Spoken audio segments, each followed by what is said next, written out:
coming out of the weekend? It was a great road trip for us to win 2 games. Oregon State played extremely well against us. Our guys, without Boogie and Isaiah White, were able to withstand their shot making and play good defense down the stretch. And we made some shots in overtime, double overtime to win the game. And Oregon was just an electric atmosphere, sold out crowd, and very tough place to play. Very proud of our players for. It was a great college basketball game, back and forth, and we made some big plays in the last 2 minutes to win the game. Seemed like just another example of you guys kind of having that fortitude in the last few minutes. How nice is that to see, especially heading into the postseason when those moments are going to become huge? We have a very mature and experienced team. Our guys don't get rattled when pressure doesn't get to them. They just play basketball. We've had a lot of close games this year. I think the difference between being at the top of your league like we are versus in the middle or winning close games. And I think our players have done a great job of getting stops defensively and then making shots when we have to. I think this road trip was a prime example of what we've been through most of the season. What's really fueled Drew's run, his surge here the last few weeks?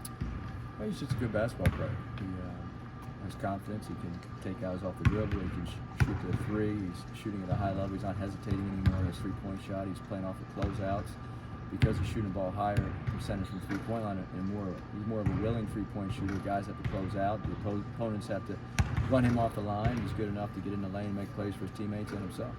Was he down after that last Arizona game, the 1 for 13? Did you just kind of see it weighing on him a little bit? I think our whole team was down. We played tough, but we didn't get the win. We came back and played Pacific without Isaiah Mobley, and we were very sluggish in the first half. We had to learn to play without Isaiah, and we just didn't have any energy. Luckily, in the second half, Harrison Hornery came in and gave us a big lift. He was ready to play, and I think that jump-started our team because we learned how to play again without Isaiah, and of course we had to play without him against UCLA, which is the biggest game of the year so far at that point. And since then, we've played very good basketball. Are you guys going into this game feeling good because of the win streak, or are you just viewing it as a new game? This is just a new game. This is a big game. Sold-out crowd against Arizona, who's second in the nation. We're both the top 2 teams in the league currently with the standings. And we've been playing good basketball, and so have they. So this is a huge game for us. We're going to try to hold the home court advantage here, and it should be a lot of fun. What did you think when you heard about the sellout? It's great. It's great. Our last sellout was against UCLA. I thought that was as good a home atmosphere as we've ever played in front of, home or away. Are you looking at Arizona's game against Colorado a lot in preparation? Well, we just played Arizona, so we look at our game. Of course, we look at some of the things from the Colorado game, but they're a different team. They play a little different style of us, and so we have to use our strengths and try to play as competitive defense as we can for 40 minutes.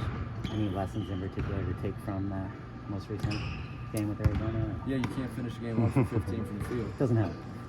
We battled Arizona on their home court. We had the lead. It was one possession game in the last 5 minutes, and we just could not make a shot. And I give them credit. They played very well, and they're an excellent basketball team. They're ranked second in the country. So we just have to make some timely shots. That was one game, if you look back in the season, where we won a lot of close games by defending and making timely shots from the field.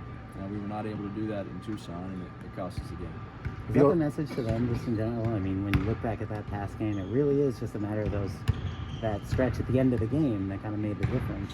Yeah. Seems like that would help confidence just going forward. We made a couple of defensive mistakes in the last 6.5 minutes. We were up 6 and came out of the timeout, gave up a backdoor and one. Then we went under a ball screen with Kriza, and before you know it, it was tie game because we made 2 defensive mistakes in 2 straight possessions. We can't do that. And then offensively, even though we made some defensive mistakes, we're still tied, and then we just couldn't make a shot. We missed 3 open threes in 1 possession, and our 3 leading scorers missed all 3 of them. So if you want to win close games against a highly ranked team, your best players have to step up and make plays, and they've done that for 25. We're 25-4, so we're very, very happy that they've done that so many times. That was one game where we just didn't have it.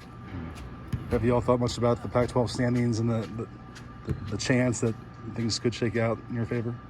We just try to take it game by game. This is a tough way to finish the season, having to go on the road at Oregon State, who played a great game against us. They had nothing to lose, and they played terrific basketball. Then we had to go to Oregon, tough place to play, and then Arizona and UCLA to finish the season. So this is about as tough an ending of a season I can remember since I've been at USC. But we won 2 of them, and we'll try our best tomorrow. Do you think having this tough ending will help prepare you for March at all? Well, I think going to Elite 8 last year will prepare us for March because we lost our 2 leading scorers, Evan Mobley and Tajidi, but a lot of these guys have big game experience and March Madness experience. I think we've been very competitive on the road. We're 9-2 on the road, 3-0 in neutral site, so we've won a lot of games away from home. So the Pac-12 tournament and the NCAA tournament is away from the Galen Center. So I think our players will be ready. They've been tested over and over. And one thing in the NCAA tournament, you like to have mature teams that can handle a close game. Isaiah and Boogie, okay, going forward? Yes, they should be. Yeah. Good. Great. Thank you.